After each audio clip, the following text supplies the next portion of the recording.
Welcome to crushthestreet.com's weekly market wrap-up. Our top story for this week is Argentina's debt default, a shocking though not entirely unexpected news item that was released by the embattled country's finance minister, Axel Kicillof, from the confines of the Argentine consulate in New York City. The statement came after he had convened an ultimately unsuccessful meeting with a group of hedge fund creditors negotiating over $1.3 billion worth of debt owed to them for over a decade. According to Mr. Kicillof, Argentine Republic filed for a stay on payment with the judge presiding over the case.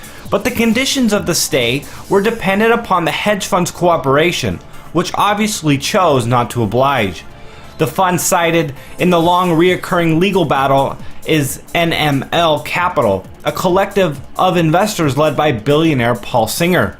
The heart of the legal conflict centers around what is known as the rights upon future offers, or the RUFO, clause that is built into Argentina's government bond contracts.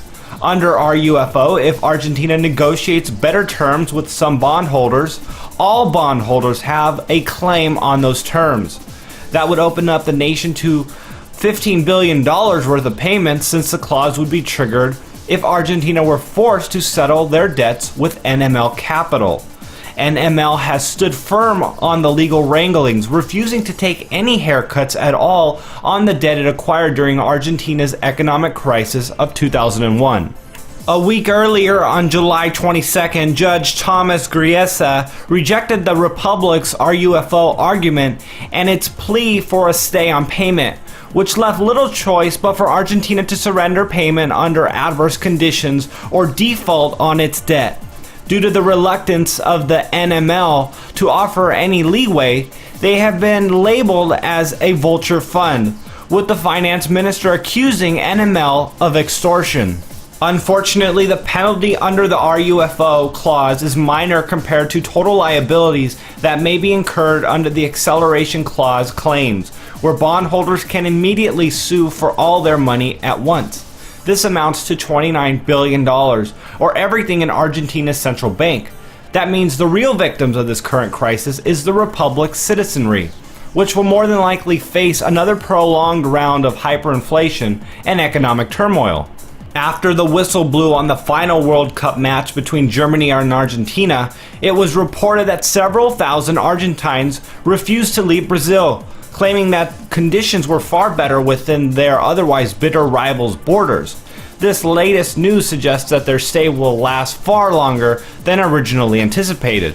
Domestically, all 10 of the S&P sectors were down, with the broader index suffering a 2% loss. The Dow Jones dropped more than 300 points, causing the index to run flat year to date. Many individual names lost their July gains as other fundamental factors, namely escalating turmoil in Ukraine, pressured global equity markets. Gold and silver absorbed some losses due to speculation that the Federal Reserve may raise interest rates based on a rising employment cost index. Palladium was the least affected amongst the precious metals, although it too dropped nearly 1% of valuation. In the digital currency sector, Bitcoin suffered heavy losses earlier in the week, but managed to claw its way back to $590. And that'll do it for this edition. Thanks for watching, and we'll see you next week.